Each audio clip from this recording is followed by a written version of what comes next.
When I'm in the car, you kind of become a different person. No mercy, nothing. It's like the killer instinct comes, it comes into play. When I was a kid, I was still a bit too nice on track at times. I let the pressure kind of destroy me as well. I felt like I was letting down so many people who had believed in me. I felt the learning curve was incredible. It felt like doing 3 years at once. It was overwhelming, physically, mentally. Kimi Antonelli. Now it's very exciting for me to say your name because you have had an extraordinary start to your career. One of the fastest people on the planet, but the energy you bring to the sport, the fans absolutely love it. Do you feel that love from the fans? Yeah, I mean, it's great to see how much it's growing, and hopefully it's just gonna keep growing, but it's great. I love it. Now, your story has been amazing to this point, and I would think you're a numbers guy. Yeah, I am. Okay, so these numbers tell a lot about your story, and you're gonna guide us on that path by the numbers you pick. So, it's on you. Where do your eyes go first? What do you fancy, Kimi? I'll go with the first one here. Yeah? 0.222. Okay. Do you remember what that is? Yes. Tell me. This must be the gap in qualifying when I got my first pole position, Chinese Grand Prix. Yes, this year, breaking the record to become the youngest ever pole sitter, 18-year record that you broke. What do you remember from that day? It was, I was actually coming from a difficult sprint race, and I remember just going into qualifying and saying, I'm just going to do my best. I had a good feeling with the car in sprint qualifying. Just remember that I didn't maximize, and then quali was quite intense with my teammate George. But in the end, we managed to get pole position and to get my first pole, which was a great feeling. You just said intense, and intensity is a part of the sport. But when I look at you and your mannerisms, I see none of that. I see relaxation. Where is that intensity in you? Where do you hold it? Well, I mean, when I'm in the car, obviously, you kind of become a different person. I mean, when you close the visor, Talk to us about that, because I interview you most weekends up on the stage. We're having a laugh. I chat to you around the paddock. Anyone that you speak to in the paddock will say you're one of the sweetest drivers on the grid. So what is this that you unleash when the visor goes down? Take us into your head. It's like the killer instinct comes. Yeah, it comes into play. Yeah, it was I mean, when you put the visors down, obviously you go on track. It's just you and the car and the track, and you're just thinking to be the best out there. So no mercy, nothing. You just go for it. Yeah. Have you always been like that? No, more. I'm becoming more and more as I'm growing up. When I was a kid, I was still a bit too nice on track at times. So that's something you've actively worked on? Yes. And how have you done that? Yeah, so far, getting better. Still a lot to work on, but because obviously it's not only a matter of being aggressive, and also you have to be smart in doing that. Obviously, it's not just you go for it full aggressive and full, all nuts, and then you see what happens. You need to still be smart and, play it. At times, you still need to play it safe. But something that I've been working on, yeah. And when you got that pole position, did you feel a sense of relief? I mean, for everyone watching, I was there that race weekend. It kind of, we were all obviously over the moon for you and very excited. But we kind of felt like, well, yeah, obviously. It was only a matter of time. This is Kimi Antonelli. We know this was happening. It's just the start. Did you feel relief, or did you just feel like, yeah, ticked? No, I was very happy. Yeah. I was happy. I felt relieved because it feels like when you're in a game, you unlock the new level. So getting the first pole position, it felt like kind of breaking the ice, especially in qualifying sessions. And that gave me the confidence then for the next qualifying sessions to just go out there and do my best. What does that confidence feel like? Like when you have an uptick in it, what does it do to you personally? For me, it's just about allowing myself to go out there, enjoy, and not worrying about anything else other than just driving as fast as I can. Just be locked into the moment. Exactly. Just being present and having the confidence to go for it. So not being worried or to make any mistakes, because I know I can do it. I've proved it to myself. So yeah, the confidence just allows me to go for it and just be present in the moment. Man, we see it out there on the track. Now, where do your eyes go next? Because I'm confident and I'm present in this conversation with you.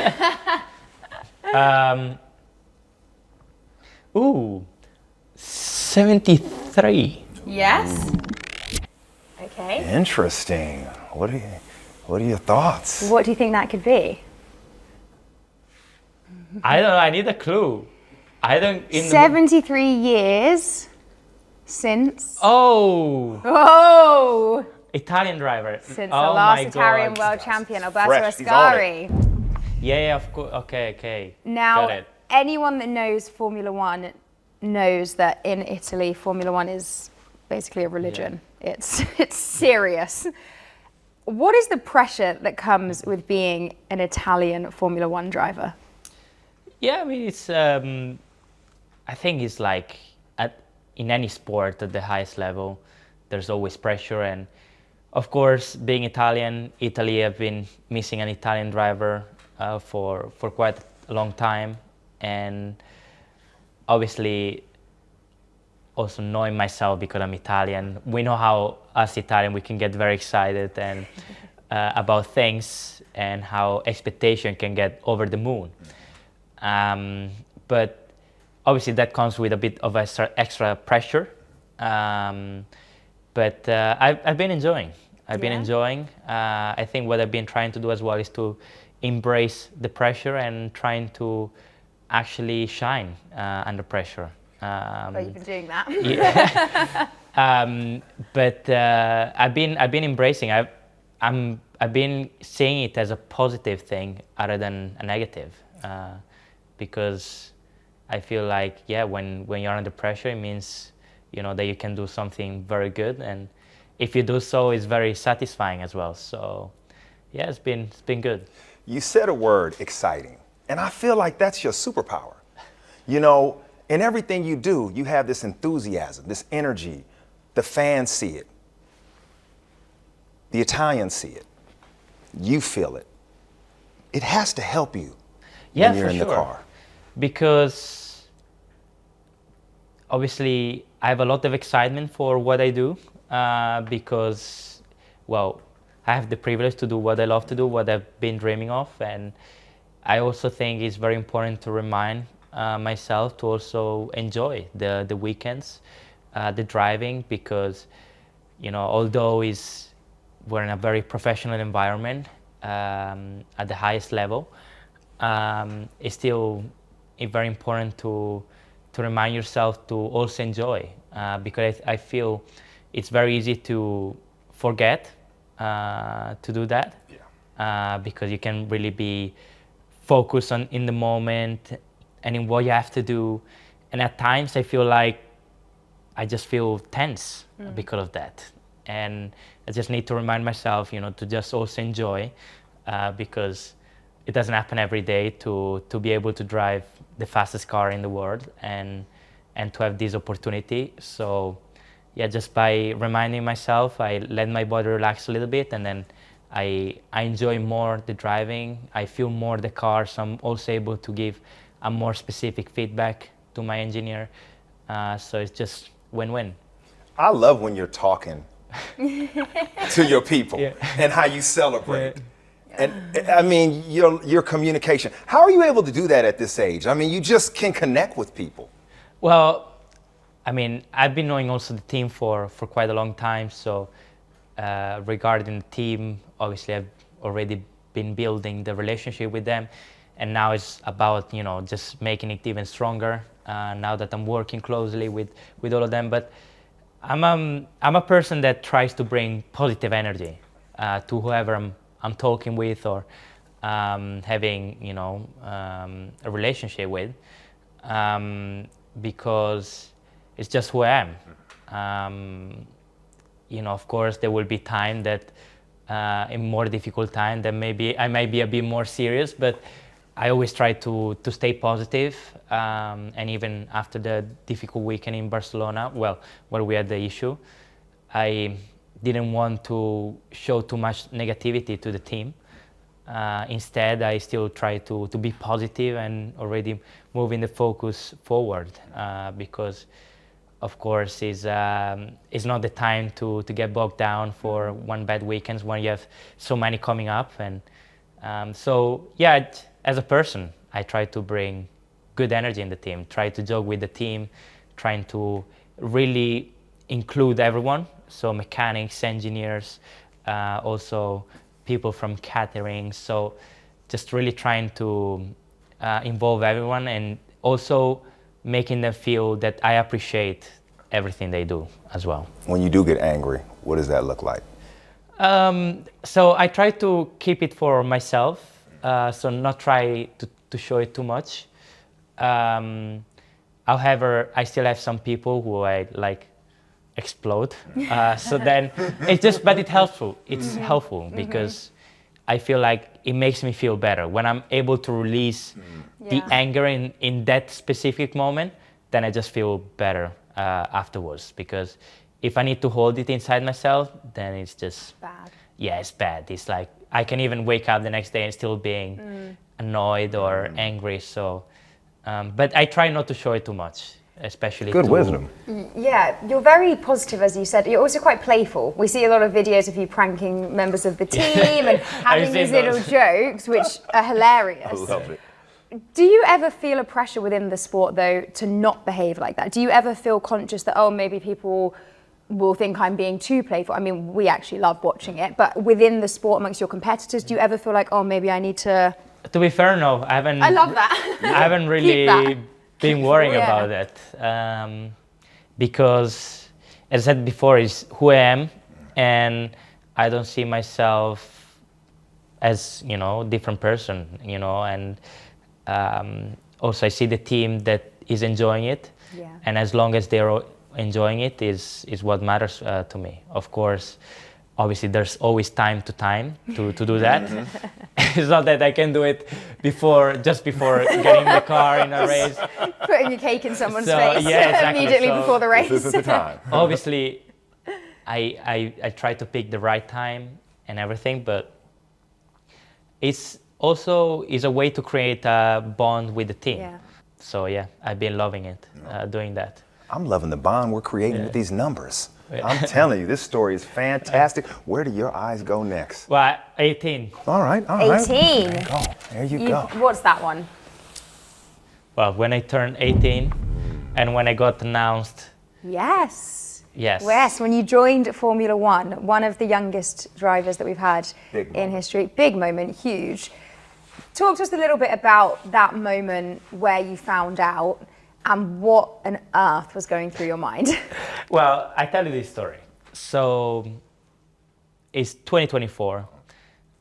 It's the year I'm turning 18, and it's February, and I was in Silverstone, 10 minutes away from here, and I was testing Formula 3 to learn the track because I was going to race there with Formula 2. And I remember at the end of the day, Toto called me over to his office. And already there I was a bit confused because I'm like, doesn't really happen, you know? So I got into his office, and obviously it's Toto, there's Rosa, and she's the one helping me during race weekends. And Toto didn't waste any time, went straight to the point, and it was like, this was even before Lewis was announced to Ferrari. So he said, look, Lewis is going to Ferrari, and we were thinking to put you in the car for next year. And I'm like, whoa. It's like, yeah, I'm like, my eyes were like wide open, and I was like, are you kidding me? Because I didn't even start F2. Yeah. So I had still so much to prove, and so much to prove that I could earn that spot. And, you know, Toto was already talking about it. I was like, okay. And it was like, well, if the opportunity comes, will you be ready? And I said, yeah, I mean, Yeah. I gotta be ready. So, but of course, then the team also helped me because they made me do testing with the Formula One. And then the official announcement came just at the start of summer break. So it was, I think, just start of August, probably first day of August. And I was at home with my family, and Toto organized this call, and where there were also all the big names from Mercedes. There was James Allison, Gwen Lagrue, who was the one who took me in the junior program. There was Bradley, Rosa again. There was, all the big ones. And yeah, then also there Toto in the call went straight to the point and said, "You're gonna be our driver for next year." And it was an incredible moment. In that moment, what did you feel? Were you scared? Were you nervous? I actually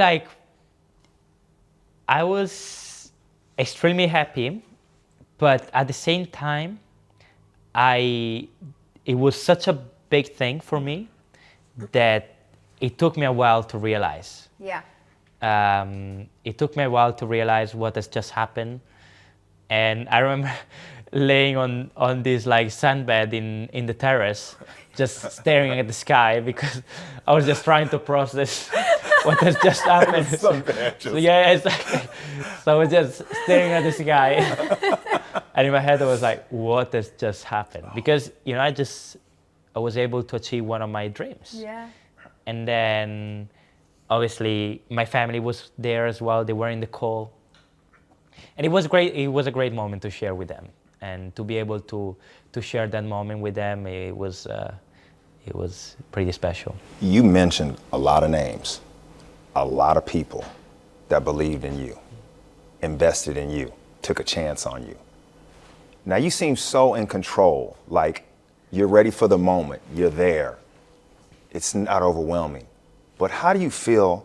Do you feel any pressure with how many people and the expectation and the belief in you? Or does it fuel you? No, for sure. It's I think mostly last year I felt this because obviously I've had a good start of the season. Then I've had a difficult period, European season, where I really struggled. And in that moment I felt kind of, I let the pressure kind of destroy me as well during that period, because I felt like I was letting down so many people who had believed in me. Of course, especially Toto, because he was the main one who took the decision. And obviously, I didn't feel good in that period. I wasn't doing well. But then, obviously, I had a big meeting with the team after the European season, and it kind of allowed me to reset and just start again. And then I slowly found my way back. And then I had a good second half of the season. And that gave me the confidence that, being able to overcome those difficult moments, and gave me the confidence ahead of this year. And also made me learn a lot about myself, not only as a driver, but as a person as well. What is that? Just because obviously in that European season I think I did most of the things that I've done didn't help me at all. So, but also I've learned about how my body responds to those moments, how my brain responds, what helps myself, what helps myself to get back into the right focus, the right mindset, what helps me to stay 100% in terms of energy during the whole weekend. So how to manage myself with events, obviously the driving and everything. So I've learned a lot about myself and how as well to respond to difficult moments. Growth. Kimi, you didn't do F3, you skipped F3 to jump into Formula 2, so you were fast-tracked effectively. Then you're straight into a Formula 1 seat, not just any Formula 1 seat, but at one of the top teams, right? Stepping into the place left by Sir Lewis Hamilton. Now, On that journey, anyone within the sport will know that Toto and the team really worked hard to make sure you were protected from the pressure, and they were very good last year at managing expectations and saying, look, he's not here to be winning races every single weekend. He's learning this year. Like, chill out, everyone, basically. But you've just mentioned all those things that you've learned about yourself. How steep of a learning curve has it felt? Has it felt overwhelming? Like, how? Big time. Yeah. Big time. It felt, I was so drained at the end of the year because it was just, I feel like obviously the team did an incredible job on trying to protect me. But the learning curve, I think I've learned much more than if I would have gone in a smaller team. I felt the learning curve was incredible. It felt like doing 3 years at once. Yeah.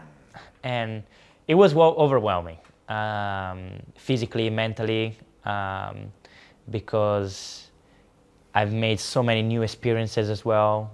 And also doing a full F1 season for the first time, you don't really know where you're going, you know, what you're about to face. Because obviously the year prior to F1, I've been doing race shadowing and everything, but it's not the same, obviously. And because when I was doing shadowing, I was watching. I wasn't there on track doing the job. So I felt very overwhelmed at the end of the year. And it was good to have a bit of a break, to just have a bit of time to analyze and reflect on the year and understand what were the good things and why some things went not in the right way. What do you do for fun in your breaks? Because I like how you figured out how to restart, you know, focus, but what do you do? Like, what's I the still thing? drive. I still Why drive doesn't that something. surprise me?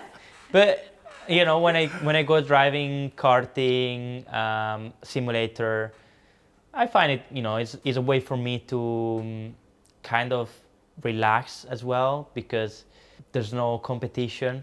Well, I still compete with myself, because when I go on track, I try to go as fast as possible.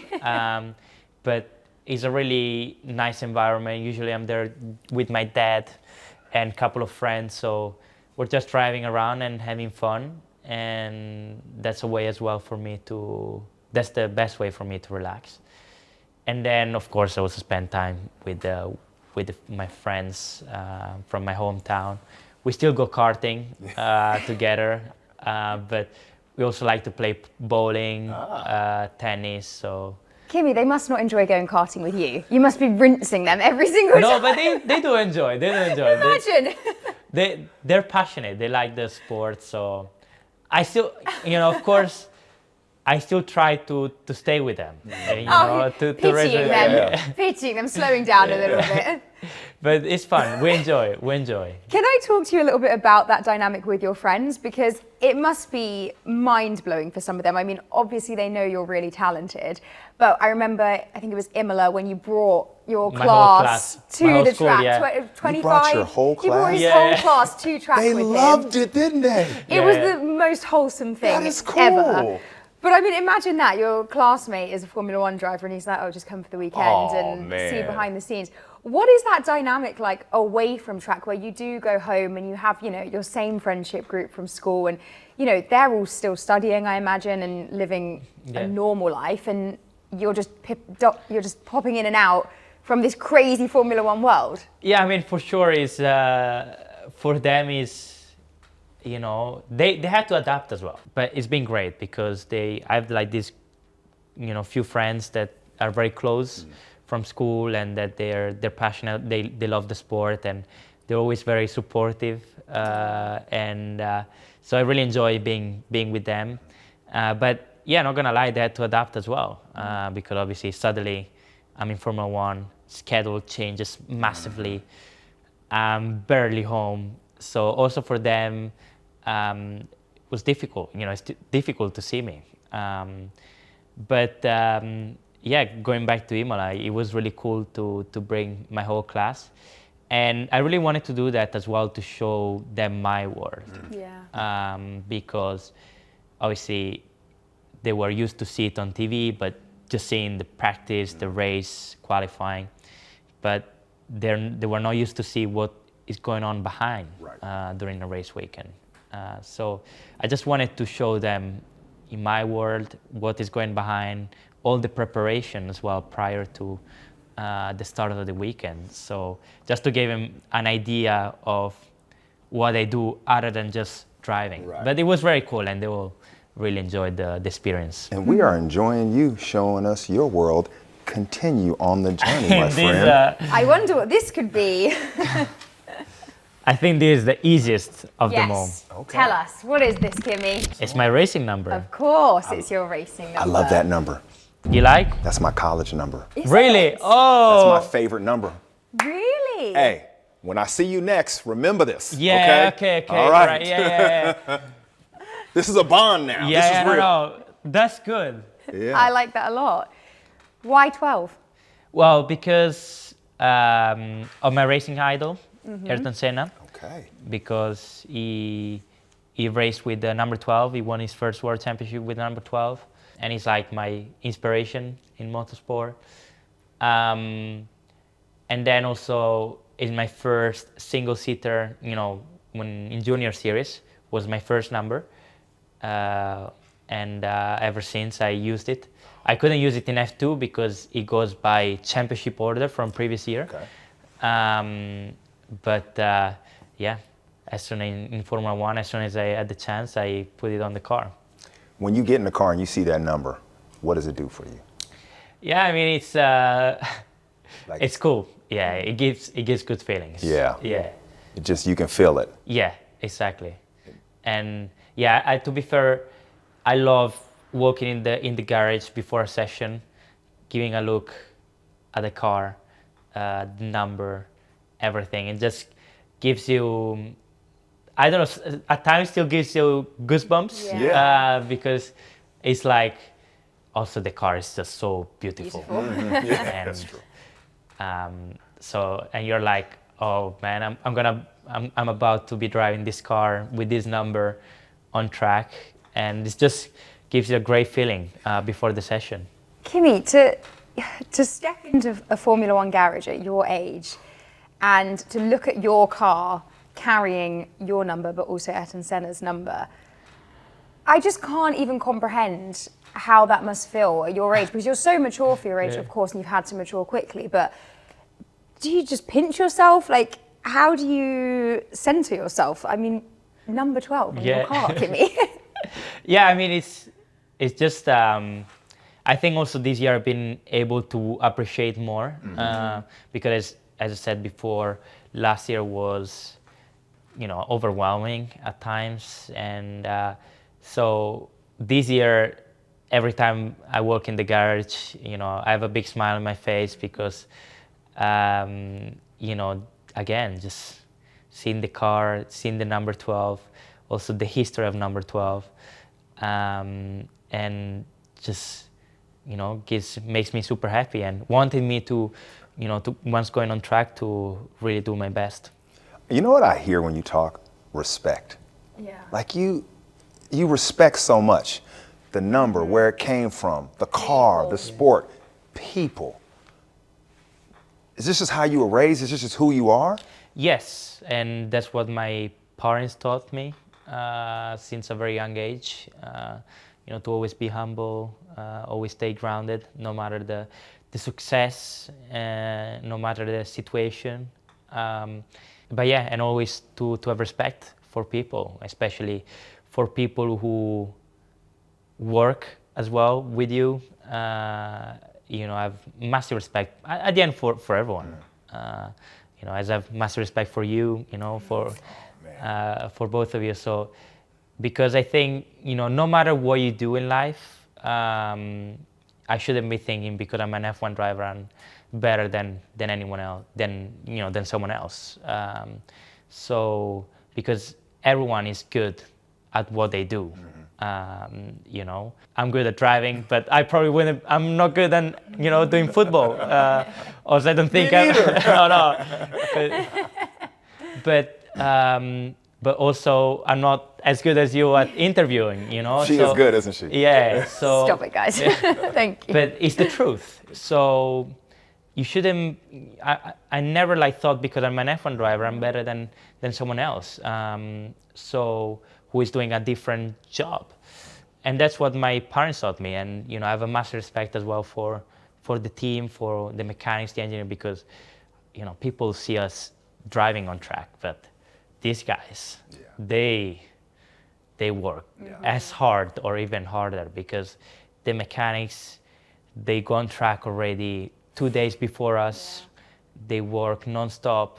Also the engineers. So, and also all the people at the factory. The factory goes on 24 hours. There's day shift, night shift, and everyone, they just work so hard to achieve this common goal of us. So, yes. I have to say, Kimi, you really do radiate. I mean, it's genuine what you're saying, because 100%. I've had the pleasure of obviously working with you and interviewing you over the last couple of years, and lots of other individuals in our sport and outside of our sport. And anyone that you speak to would speak so highly of how respectful you are and the presence that you have. You spoke about your parents and the fact that it's them that raised you like that. You have such a close relationship with your family. We see you at track often with your dad, also with your little sister. Yeah. How do they feel when they look at you? I mean, they must be just overwhelmed with pride. Also, I imagine a little bit nervous and stressed, as parents always are about kids, because you're still so young. What is that dynamic like now that you're in the sport and in your second year? Yeah, I mean, it's I have a really close relationship with my family. Also with my little sister. She's she's a big fan. She's the number one fan. Yeah. So cute. Yeah, no. And she's like understanding more and more about the sport. So she doesn't want to drive, and my dad is very happy. My mom and dad are very happy about that. She's into gymnastics, but she's the sweetest. She's the sweetest, and she came a couple of times this year. Obviously came to Miami, which was great because I won the race, and we took a really cute picture together, in the stadium. And she put it as her profile picture, on WhatsApp. Stop it, Kimi. So she's so sweet. And but as well, my mom and my dad. I talk a lot about my dad, but probably not enough about my mom, because she was the one taking me to all the go-kart races, and it was not easy for her because she had to combine work and taking me to races, because my dad, as he was running, still now, but running his own racing team, he was very busy with that. So he couldn't always come to races. So, but I have a really close relationship with both of them. And my dad as well, I would say he's my biggest rock, because he's been in the sport and he's been teaching me everything he knew. And you can see it too, because you seem, even though your age, you seem so experienced in dealing with everything. And I would imagine that came through a lot of advice from your father. Yeah, for sure. From my father, from my mother, from my family, because they're always there for me, and they always try as well to give me advices.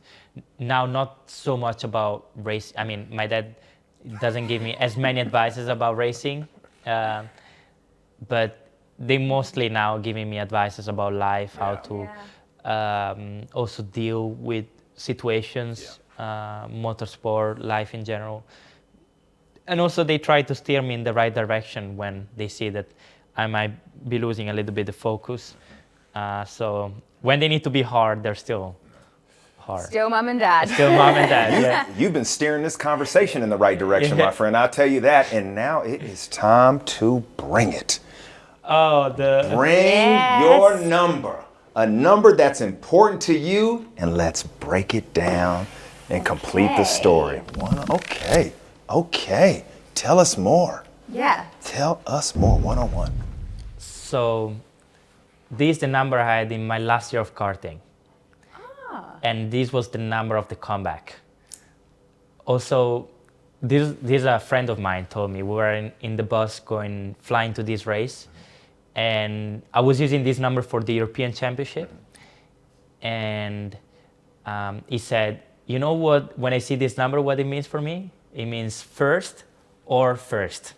Oh. Yes, so I was like, yeah, I like it. And I had this number in the go-kart. And this was a year, very important year for me, was the year of the comeback, because at the end of the previous year, I had a big crash where I had a big injury from foot to knee. So I had to go under surgery and everything. And it was a difficult time during that recovery, because I was like, I didn't know if I would have been able to be back at the same level as I was prior to the crash. So also there were people saying, oh, it's probably not going to be the same. And actually in the first race I struggled because I was still actually rushed a lot the recovery. And when I came back, I was struggling. You know, I was also, when you stop for so long, you kind of lose a little bit the rhythm as well. So it was also about re-getting the rhythm of the weekend, of the races and everything. So it was not easy that period. But then coming into the European Championship, I regained my confidence back. And also I was defending the title because I won the European Championship the year prior to that. And as it was also my last year in karting, I was like, okay, you know, now it's redemption time and time to re-win, you know, win again the championship. And I had this number, and at the end I ended up winning the championship. And yeah, that's that is your mentality. Yeah. That's it. Yeah, exactly. It's also the mentality. That's why it's a special number. Yeah. That's kind of thrown me. That's caught me off guard. How good that number is. This conversation, I mean, it has lived up to the expectation. It's been amazing. 1 of 1. Yeah. Yeah. You know what this means? Yeah. You're first, second, they can only be third.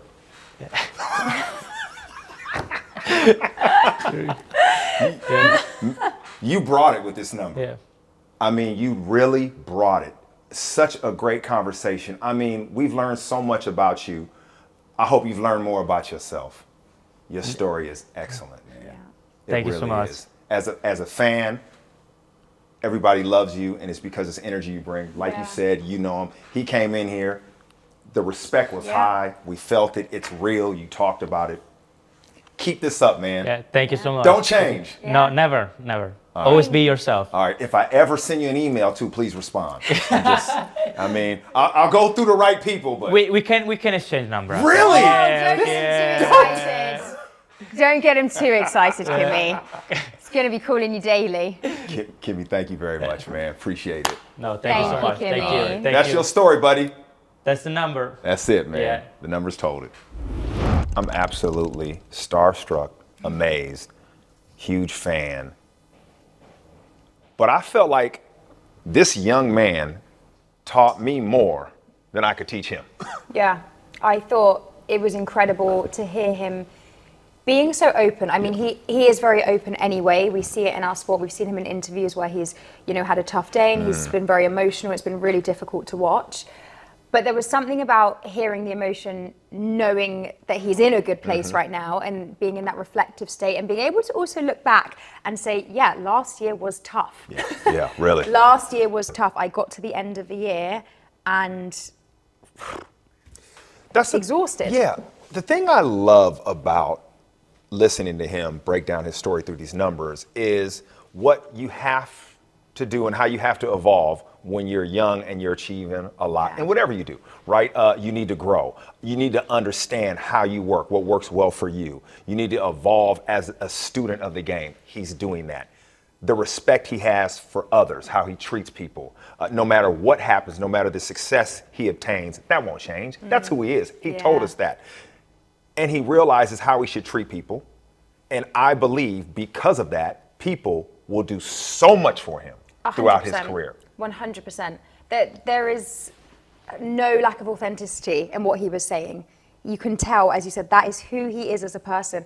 In every single number, the thing that came through was the respect and was his personality and the upbringing that he has.